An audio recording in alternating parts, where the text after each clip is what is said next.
à tous, ici Lucas et Adrien pour notre première vidéo sur la chaîne LA Prod. Donc LA Prod qui veut pas dire Los Angeles mais plutôt Lucas et Adrien Prod. Essayez de pas vous en souvenir, hein. De toute façon, vive l'originalité de toute façon. Et aujourd'hui on se retrouve pour un film plutôt connu à son époque. Parce qu'il est sorti dans les années 80-90 et là il y a un remake qui a été fait par... Gareth Edwards, donc il est sorti le 14 mai 2014, donc très récemment, et on a été le voir au cinéma. On a tout de suite décidé de vous faire une critique sur ce film qui est plutôt intéressant de parler de ce film tout simplement. Donc il y a les deux acteurs principaux, excusez-moi, dans ce film sont Aaron Taylor Johnson qui a joué dans les deux Kick-Ass et Bryan Cranston qui a joué dans la série culte Malcolm et Breaking Bad. Donc c'est un film de science-fiction, d'action, aventure, et puis on va tout de suite vous critiquer le film, mais d'abord un extrait. Tout de suite.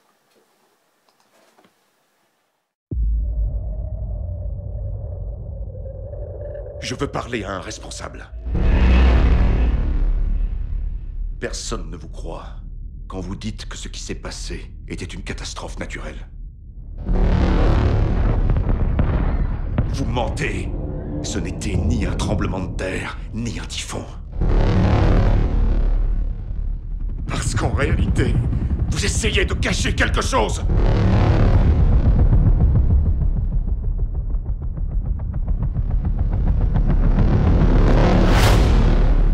Et cette chose va nous renvoyer à l'âge de pierre.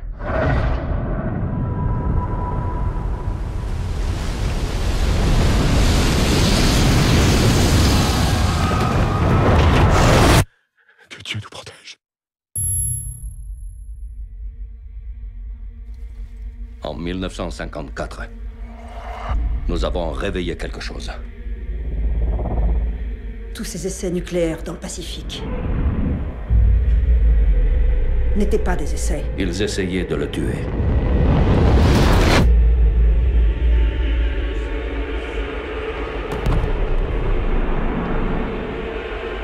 Vous n'avez pas idée de ce qui nous attend. Vous pouvez le tuer.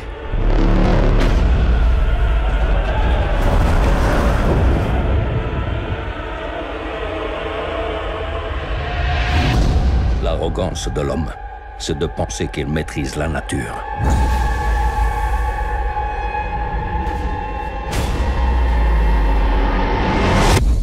Alors que c'est l'inverse.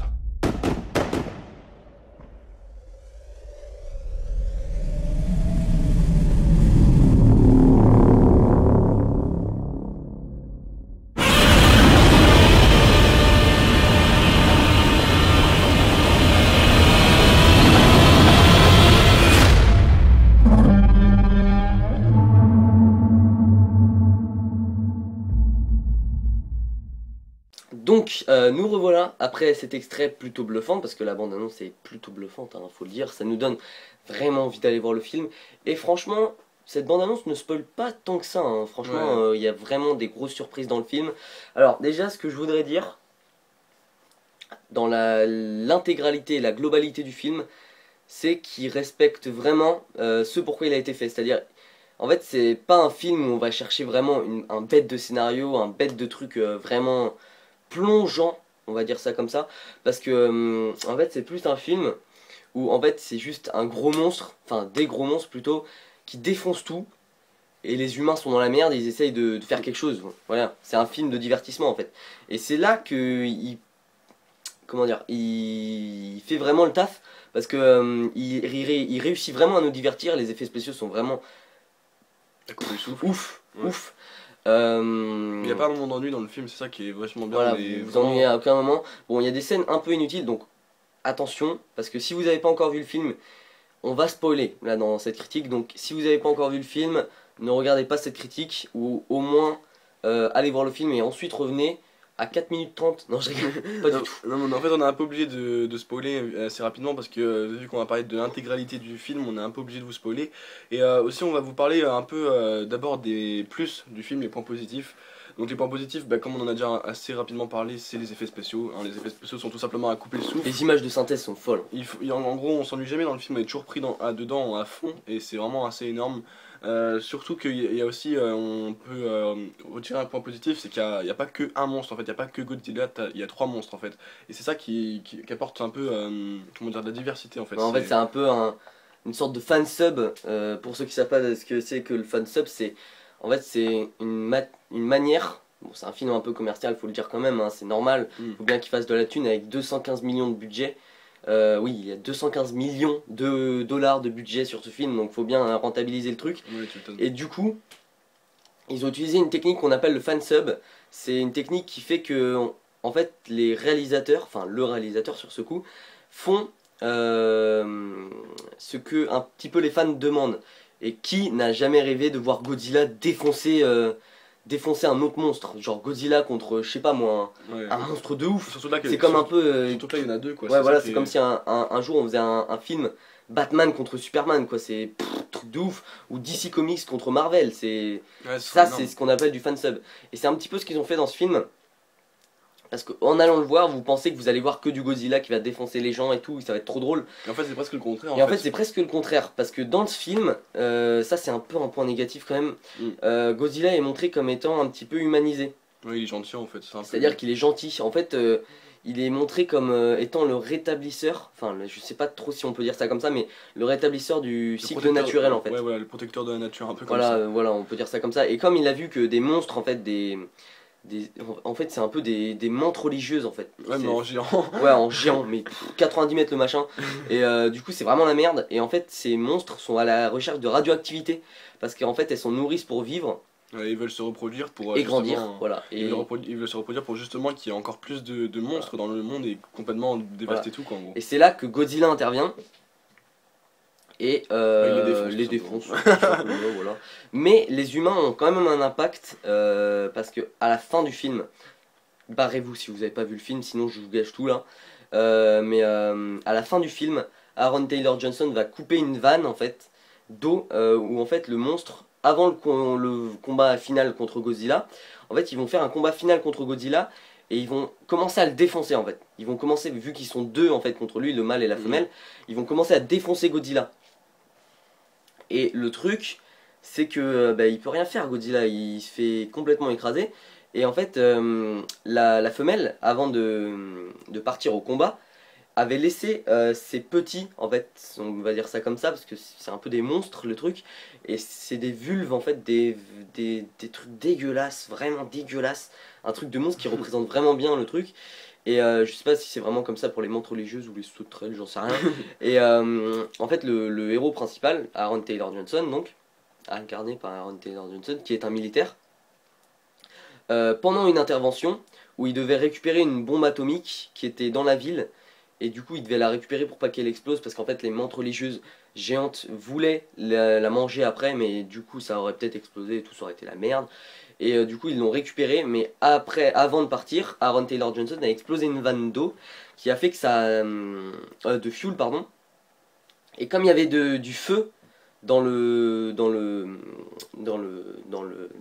cette espèce de cratère en fait où la menthe religieuse avait laissé ses petits, en fait ça a cramé et ça a même explosé à un moment parce qu'il y avait des voitures et tout dedans, c'était le gros bordel parce que c'était la ville qui était n'importe comment. C'est vrai qu'à la fin c'était vraiment un peu l'apocalypse. C'était un peu l'apocalypse vraiment, et du coup ça a explosé et du coup ça a distrait la femelle.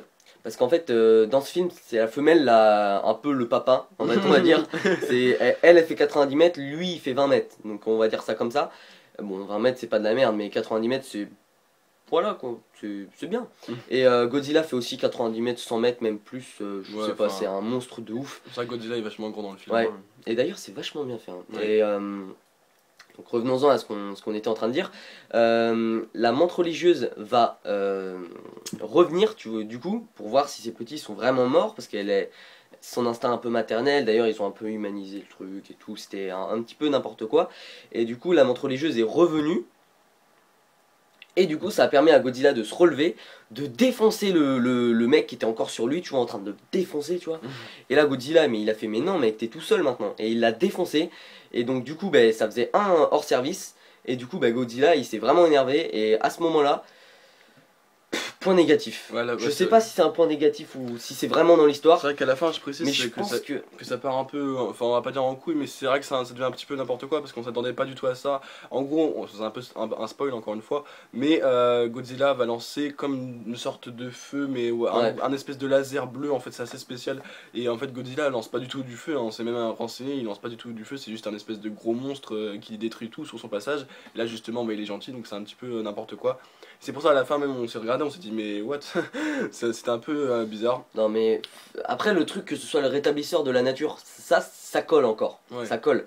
Mais le truc qui colle pas du tout, ce soit qu'en fait c'est un dinosaure en fait à la base, c'est une sorte de dinosaure. Ouais. Bon d'accord c'est un monstre un peu bizarre et tout, mais on est d'accord que ça ressemble plus à un dinosaure qu'à un dragon. Et à la fin du film, c'est un dragon. Ouais, il lance du feu. Voilà, et c'est un il peu- crache du feu, mais le feu est bleu déjà, donc le bleu c'est normal parce qu'ils ont voulu faire comme si c'était le super chaud et tout. Donc le feu est bleu. Et enfin, je trouve c'est C'est trop. un petit peu un point C'est négatif. Parce que Godzilla il aurait très bien pu la défoncer avec ses mains là et la défoncer à coup de tête ou je sais pas, la bouffer tout simplement. Ouais. Mais non, au lieu de ça, déjà il y a des flammes qui montent dans son dos là, trop bizarre. Et on n'a pas compris. Et à ce moment-là, on s'est dit mais qu'est-ce qu'ils ont fait? Parce que le film était parfait jusque-là, hein. Le film était vraiment bien dans son thème et tout. Sauf que là, à la fin, ils ont dérapé un peu, ils ont voulu en faire trop. Peut-être encore du fansub, je sais pas. Mm. Et du coup, bah, ils ont fait cracher des flammes à Godzilla. Bon, Godzilla les défonce encore plus du coup, mais je pense que c'est un truc qui a un petit peu gâché la fin. Ouais. Bon, en tout cas, en conclusion, c'est que ça reste quand même un très très bon Attends, film. on n'est pas encore à la conclusion, mais il y Si, a encore si. plein de trucs à dire, hein. Si. Attends, déjà je parle des caméras.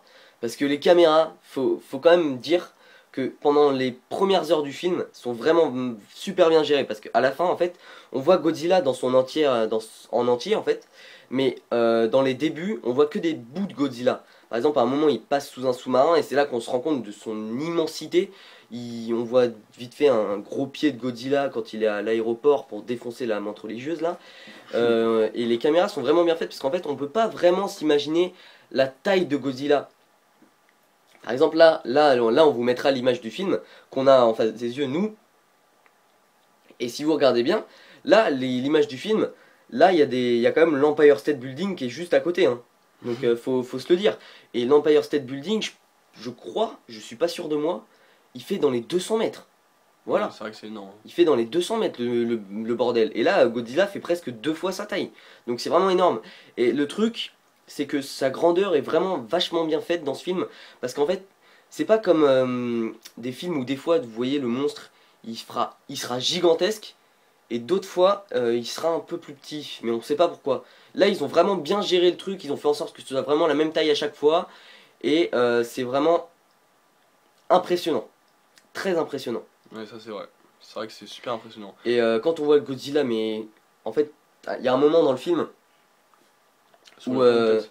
Quoi? Tu veux peut-être parler du pont aussi, quand le pont il se casse et tout ça, que là c'est vrai que ça c'est super impressionnant les effets spéciaux. Ouais. Le Godzilla, limite il fait une piffinette au pont, le pont il se casse quoi, c'est assez incroyable. Même En fait, il prend un câble, bam. même Voilà. les tanks ils peuvent rien faire, enfin en Le gros pont, il est les, fini. les hommes c'est un peu genre comme dans Transformers, ça me fait penser un peu à ça. Ils essayent de rivaliser contre un peu les monstres et en La fait nature, ouais. ils peuvent Et en rien fait, faire. c'est ça qui est vraiment ouf parce qu'à un moment, le chinois qui est incarné par Ken Watanabe, si je me souviens bien, le chinois quoi, il dit une phrase mais vraiment profonde dans ce film.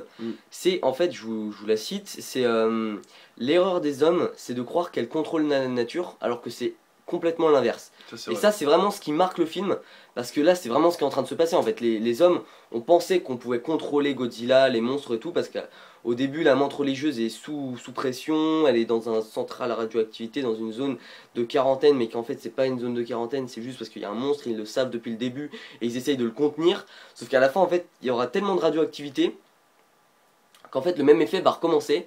C'est un effet de radioactivité très fort qui coupe tout ce qui est électrique autour d'une zone de 20-30 km, je pense. Oui, après. Et du coup, cette électricité a aspiré par le monstre. Et ça fait qu'il y a un moment, il se libère et il défonce les hommes, quoi. Et c'est là que c'est la grosse merde. Et c'est là d'ailleurs que Bryan Cranston, spoiler, va décéder. parce qu'en fait c'est le seul qui savait vraiment tout ce qui se passait. Et il a révélé ça aux Chinois, enfin à Ken Watanabe. Je sais pas comment il s'appelle dans le film, Docteur quelque chose, je sais pas. Non plus, je me rappelle plus. Voilà. En tout cas, il va le révéler et puis c'est là que en fait. Là, ça sera la révélation. Le Chinois va se dire mais putain, mais il a raison en fait. Et là, c'est trop tard. En fait, ça explose, mais trop tard. Même que les hommes en fait, ils veulent lancer carrément une bombe nucléaire sur les monstres. Et en fait, le Chinois, il sait tout simplement que ça va pas marcher. Ça, c'est à la fin du film, il sait tout simplement que ça va pas marcher parce que c'est la nature qui a pris le contrôle. Et même justement, les bombes nucléaires, c'est ce qui attire les monstres en gros, parce qu'ils veulent se nourrir de radioactivité. Les bombes nucléaires n'auraient strictement servi à rien. Et heureusement, la bombe nucléaire n'a pas été lancée, sinon ça aurait été assez. Le carnage, parce que Godzilla et les mantes religieuses ne seraient pas mortes. Et ne seraient pas morts plutôt, et ça aurait tout fait péter quand même, et ça les aurait même rendus plus forts, parce que la radioactivité les rend plus forts. Donc je vois pas à quoi ça sert. Mais même à la fin, la bombe atomique explose, vraiment, elle explose à la fin. Et on pense que Godzilla est mort, parce qu'il est étalé dans la ville, mais en fait le mec, il se réveille, tranquille, et il repart dans l'eau. Ouais, là il repart dans l'eau, et ça il repart dans l'eau. Incompréhensible par contre. Incompréhensible. Il repart dans l'eau comme si, voilà, travail est fait, j'ai défoncé les mantes religieuses, salut. Voilà. En fait, c'est ça qui se passe dans le film. Et j'avais aussi quelque chose à dire. Il y a un plan dans le film qui est d'ailleurs représenté par l'affiche, qui est vraiment poignant. Parce que, en fait, c'est le moment où le commando de Aaron Taylor Johnson saute. Donc, dans le film, il s'appelle Ford Brody, voilà. Et c'est le fils de Bryan Cranston et qui s'appelle Dr Brody. Enfin, c'était un ingénieur radioactif dans la radioactivité et tout, voilà, tout le bordel, dans une centrale nucléaire. Et donc, en fait, le fils est devenu militaire. Et là, pour intervenir, pour récupérer la bombe nucléaire, donc je vous en ai parlé un petit peu plus tôt, ils doivent récupérer une bombe nucléaire parce que sinon ça va faire exploser la ville, mais au final elle va quand même exploser, enfin voilà, c'est le bordel. Et c'est d'ailleurs le moment où Aaron Taylor Johnson va détruire les petits de la menthe religieuse. Donc là, ils sautent d'un avion. Et là, en fait, ils ont un truc mais méga stylé. C'est en fait, à leurs pieds, il y a une bombe fumigène en fait, mais rouge. Donc ça fait qu'en fait, on les voit tomber. Et on voit la vision comme ça dans le casque de Aaron Taylor Johnson, et on voit la fumée en même temps rouge qui tombe, et là il y a une musique, c'est plein de voix mélangées, contre-mélangées, enfin qui poignent vraiment dans le film, et c'est ce moment où on commence à voir vraiment l'immensité de Godzilla, parce qu'il y a des lumières et tout, il y a des feux qui sont lancés, et là on voit juste la peau, l'écaille de Godzilla, et on compare l'homme à côté, et c'est vraiment ouf de chez ouf. Allez voir ce film juste pour cette séquence, quoi. C'est un truc de malade. C'est vrai qu'on peut parler aussi des musiques qui sont vachement bien accordées pour le film. Hein. Les musiques, généralement les musiques on s'en rend pas bien compte, mais dans le film ça fait tout limite parce que les musiques sont vachement entraînantes. Faut retenir ça. En tout cas, c'était vraiment un bon film avec quelques points négatifs. Ouais, quelques points négatifs, des moments un petit peu inutiles, mais bon. Dans l'ensemble, c'est vraiment un bon film.